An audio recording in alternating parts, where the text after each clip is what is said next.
Comencemos con un fragmento de carta que les pido mucha atención y pensamiento. Dice: ¿acaso un ser humano puede cambiar tanto que se vuelve irreconocible? Yo no pensé nunca que tendría que decir que sí, y mucho menos que el padre de mi hijo sería la triste evidencia. Nos criamos juntos como una sola familia, vivíamos con limitaciones, pero no éramos pobres, ¿verdad? Nos casamos, al segundo año de casado tuvimos a nuestro hijo, que siempre educamos como fui educada yo: respeto, trabajo, humildad, amistad, estudio, son las nociones básicas de un buen ser humano. Nos separamos, habla del esposo, nos separamos por una razón muy sencilla: él quería irse para vivir mejor y yo no. Al final no se fue, miren qué frase interesante, al final no se fue, solo cambió de país en el mismo país, cambió de país en el mismo país, y no quiero ni contarle cómo fue que lo logró. El asunto es que hoy, en relativamente poco tiempo, profe, no lo reconozco, lo ha cambiado todo. Primero se fue del barrio, lo cual es bueno porque mejoró de casa, en fin. Pero mi hijo dice, ahora vive en una shopping. Cambió su forma de pensar, cambió su forma de hablar, cambió su forma de vestir, cambió su forma de caminar. Lo que criticaba antes, hoy lo hace él mismo. La forma de ser de otras personas que antes valoraba de petulante y especulador, hoy es su forma de comportarse. La gente con la que decía que no había que juntarse, hoy son sus amigos. Y, profe, definitivamente se olvidó de quién es y de dónde es.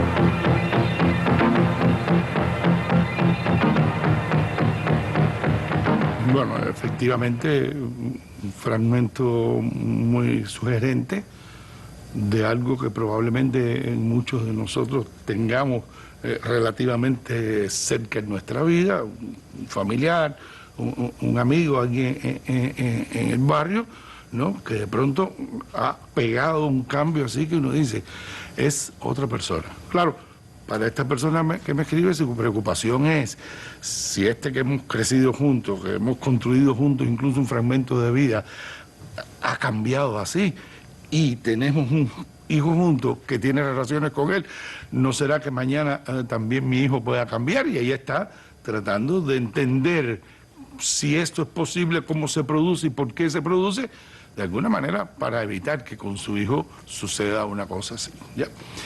Entonces, claro, y esto yo lo podríamos inscribir dentro de un concepto que viene bien desde las tradiciones y los trabajos de la sociología, y que pudiéramos encuadrar, ¿no?, dentro del concepto de movilidad social, de esa, por decirlo de una manera sencilla, básica, de ese movimiento que se produce en la vida de las personas, de los grupos, en base a el cambio de situaciones vitales. Puede ser el cambio de trabajo, el propio desarrollo personal, es decir, el paso de ser un dependiente económicamente a ser un autónomo económicamente, el paso de tener una condición de vida a tener una condición de vida un poco mejor, ¿no?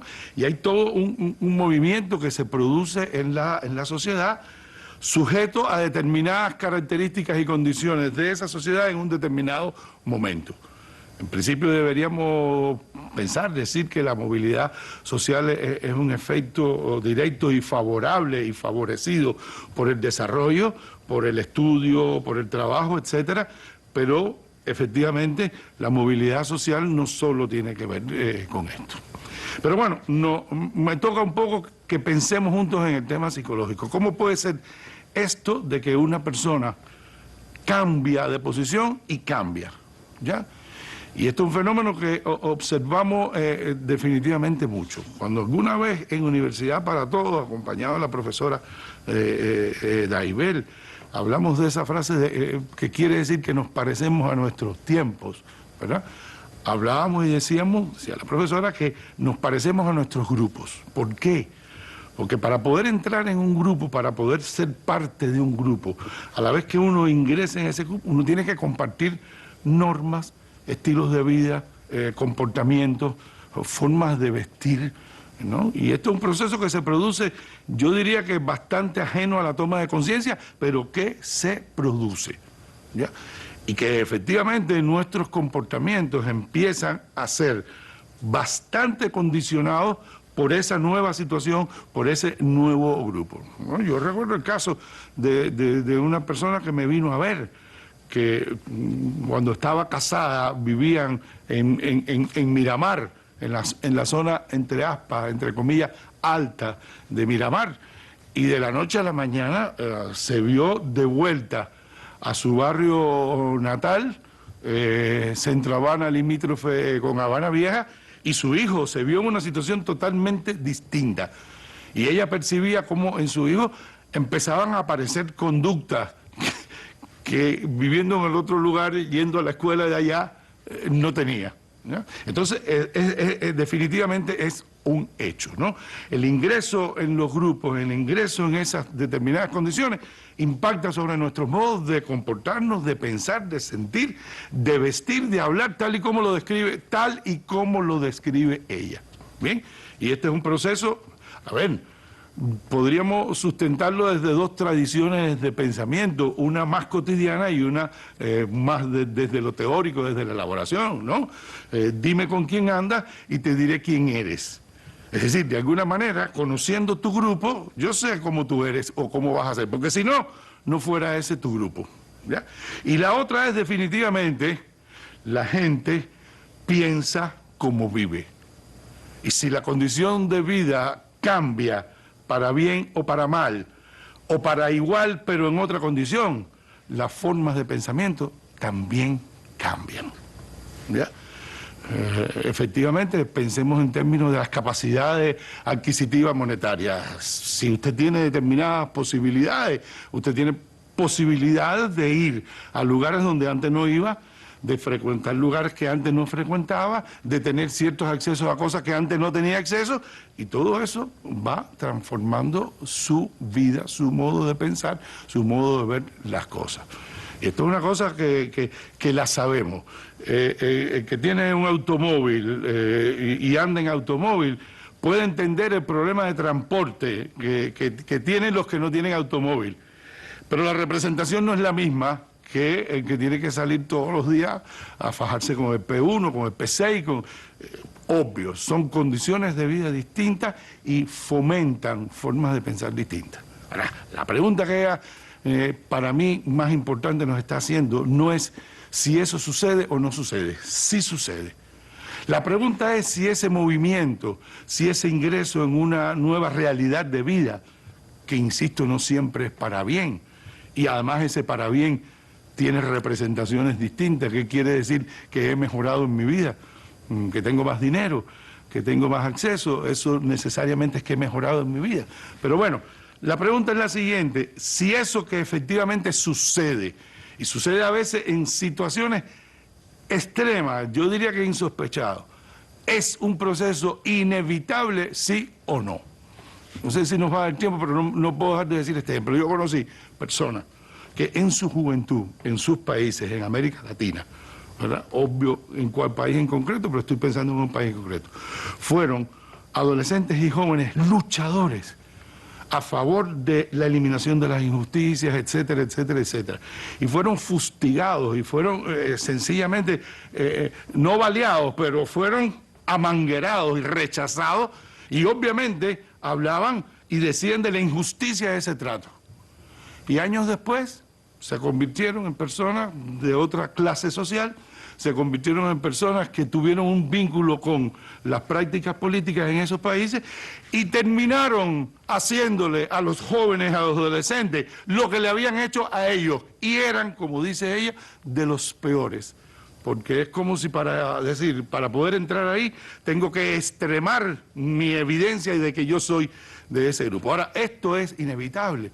Es decir, todo cambio pasa por el olvido de las raíces, por el olvido del origen, por el olvido de esa condición. No es un proceso inevitable, es un proceso que tiene que ver con la toma de conciencia de las personas, con los análisis de las personas y con los valores de las personas.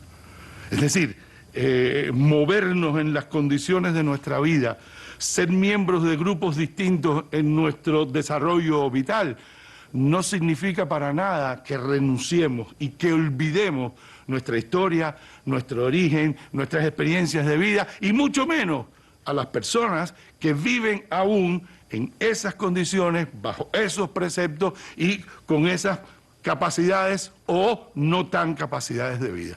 Por lo tanto, digo, sí, el ingreso a una nueva realidad de vida impone, ¿no? Favorece la aparición de formas distintas de pensar, de ser, de actuar, de comportarse.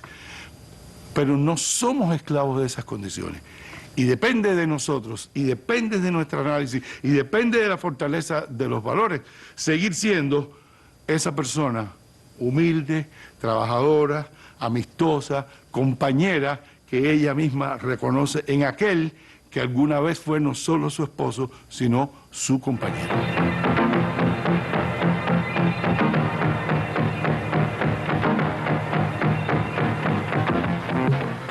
Solo unas palabras más.